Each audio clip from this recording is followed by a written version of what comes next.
So this is really hard for me to talk about. This is how I was scammed on Instagram and how we can prevent this in the future, because what happened to me is not okay. This story is real. I am telling people because I want to prevent this from happening to anyone else who's just trying to be kind and do someone a favor. But I am the victim of a fraud scam, and in no way am I trying to ploy for followers or likes. I don't give a shit about that. I just want this signal boosted so other people won't fall for what I did. Part 2 of how I was scammed on Instagram. Okay, so I will green screen a photo of the man's profile in my next video. I meant to do that this time, but I am seriously effed up right now because mental problems. Anyway, so I was talking to this older man on Instagram for a while, and he was just really opening up to me about like his wife's divorcing him and all this. He was lonely and he wanted to give me a gift of $500. So I'm like, okay, free money. I want to help my mom like pay for my medication. I am disabled. I have a spinal disability. So I don't have a job and I can't make money. Part 3. So this is the asshole who scammed me. I highly doubt this is him, and I highly doubt he's that hot. So he was like, I'm so glad you're talking to me. I'm so like, whatever. He wanted to send me $500. I'm like, okay, awesome, like $500. So he sends me a check. I get a random check from a random company for $2,925. Sketchy, but I think he's just giving me a nice present, so I cash it, right? Like, I was stupid. Don't ever cash money unless you know the person it's coming from. Fuck. Okay. Part 4 is next. Part 4. So, I got this check. $2,925 made to my name. So I cash it, right? I'm like, oh, he's being generous or whatever. And the next day, like not even that day, he tells me, oh, I need $2,400 of that money to go to my niece. And I'm like, oh yeah, no problem, because I had mentioned that I had like PayPal and Zelle and that stuff, because I was like, how are you gonna send me money in the first place? And so he's like, oh, well, I knew you mentioned that you had those apps, so I figured you could send her money. And at this point, I'm just like, I just want to get rid of this money. I don't want it. He's calling me like every day, seeing if it has gone through. And finally, a couple of days later, the money goes through. Part 5. So I see in my bank, all the money is there. It's all available for me to spend. And at the bottom, like in my statements, it had a green plus sign saying $2,925 has been added to your account. So I assumed the check had cleared. I guess I'm not that smart, because it hadn't, and it wouldn't for a while. Because my bank sucks, I think. I have BMO Harris. It's supposed to be a good bank. My parents are both bankers, and they chose this bank for me. So, anyway, just keep on listening. It gets so much worse. I think this is part 6. I'm sorry, I have the sniffles. But anyway, so I think this is in my account. So I try for days to send him the $2,400 to his niece, because I just did not want this money. I just wanted to get rid of it. And I went to the ATM and took out $500 that he told me was for me. and the ATM let me take it out because they said it was in my account, right? Wrong. This will come up later, but I learned that you can take out money that is fraudulent and they won't stop you and they don't care. Thanks, BMO. So, continuing at part 7, because I just forgot where I left off. I'm so sorry. Part 7. So I try for days. I use PayPal, Zelle, Venmo, anything you can think of, Cash App. I tried to send it and the money wouldn't go through any of the apps because it was fraudulent. Part 8. Guess what? Not a single person told me that money was fraudulent. Not PayPal, not Zelle, not Cash App, not anything. It took 5 days of trying to send this money and an hour on the phone with 3 different people at BMO Harris Bank before they got me to a person who told me that all the money is fraudulent, it's going to be taken out of my account, and they're going to shut my account down.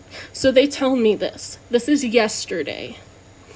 Today, I wake up and my bank account is at negative $2,800 because somehow yesterday, after finding out the money was fraudulent, the BMO let the money get sent through PayPal that day after a week of no one being able to send the money. Part 9. So BMO took the money back from me as the same day, which was today, that they allowed the payments to go through on PayPal. Now, PayPal is working with me to dispute the charges because they see that this was obviously very, very wrong. But BMO Harris has basically given me rules for all the reasons why this is all my fault, and they're not going to help. They don't care. They haven't sent me a single email saying that there's a team working on my scam and the fraud. No emails saying they're going to shut down my bank account. No emails about anything. And my mom had to put the $500 back that I took out to balance out my bank account so it would be able to close. That money is gone too. Where the fuck did it go? It was there yesterday. It's not there today. Part goddamn 10. I am so sick of this, but I just want it done. So I called BMO this morning and they tell me that basically I owe them $2,800 and that they just don't really give a fuck.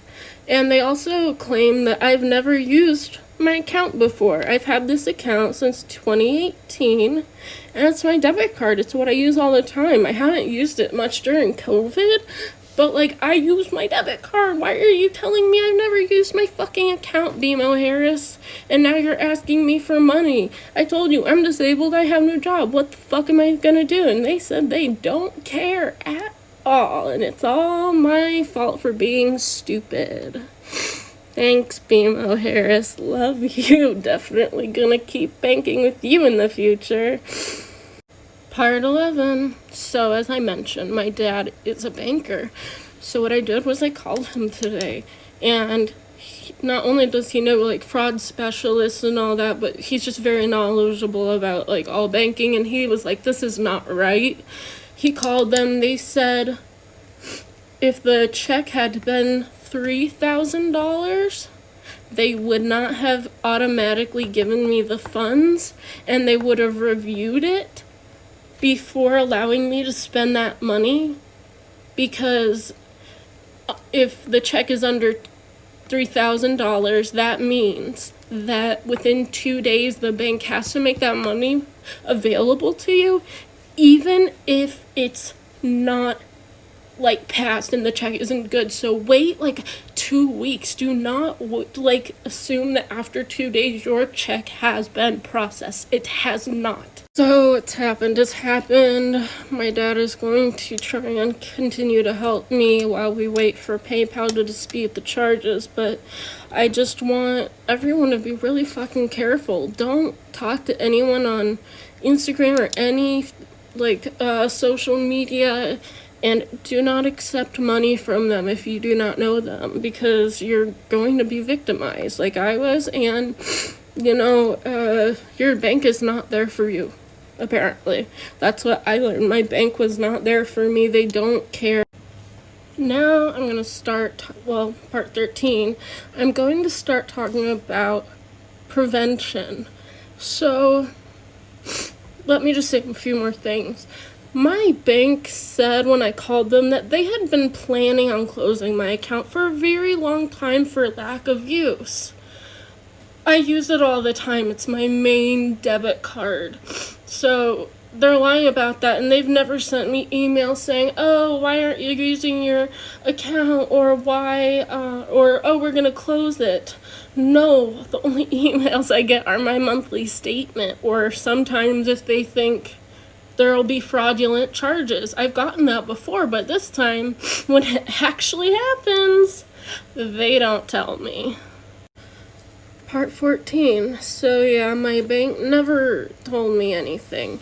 So one thing I can say is that if you can do anything is learn more about your bank's rules on just pretty much everything, because you never know when you're going to be in trouble and they won't help you because they have some rule where they end up getting out of it.